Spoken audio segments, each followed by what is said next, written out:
场的火实在是太大了，样样要甲规栋大楼拢烧掉，所以消防单位也无法度确认到导火点甲火烧厝的原因。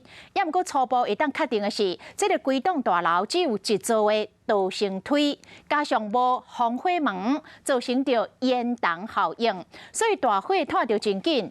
虽然这个大楼有合格消防设备，火灾发生的时阵冇警报，但是因为大火甲浓烟，造成住户逃生困难，而且这个逃生梯搁来蹲杂物，更加阻碍着逃生甲救灾。一透早，大楼的厝主甲消防人员回到现场调查，这个厝主是头热火势热。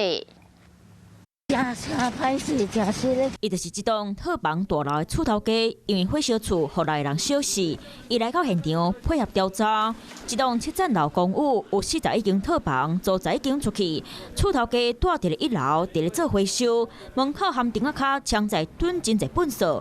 火灾前3天，清洁队佫特别来这拼过。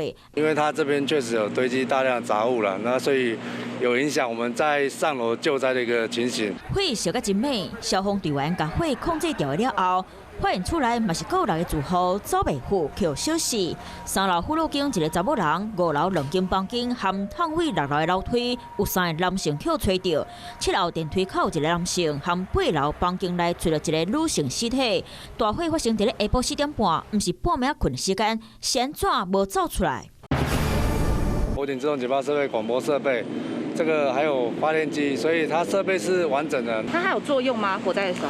有，它有作用。导火局调查规栋大楼，敢有8楼铁片厝加塌起来是违建，公安检查嘛拢有做。最近一摆消防安全设备检修，记录是伫咧去年9月20，消防设备含警报系统有合格，煞嘛是互6个住户小死。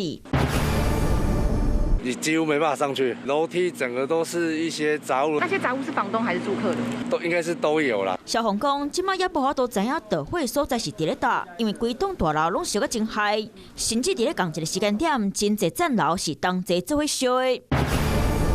那是直通地的状况，整个火源就有一个烟囱下面往上蓄积。它没有防火门嘛？对，它没有防火门啊。大楼导火时阵，有3个住户爬去铁窗的门口，徛伫咧翕杀死。当时第一台分推车煞无法度升起咧救人。左右的这个受限道，那变成说它的安全装置的动作，让我们的云机车没办法去做升高，我们没有延误救灾。消防队员8回，第一台分推车到现场的时间是4点38分，发现路边停车，互分推车的脚架无法度伸出来，影响到操作。紧叫第2台分推车来，是伫咧4点45分到，无耽误救灾。出租大楼火警，互来人去小死，伫迄可能敢有一个逃生口无够以外，囤收侪物件，嘛是影响逃生的主要原因。Hello， 大家好，我是乃瑜，要教给大家2个任务。第一个，华视新闻的脸书专页，你按赞了吗？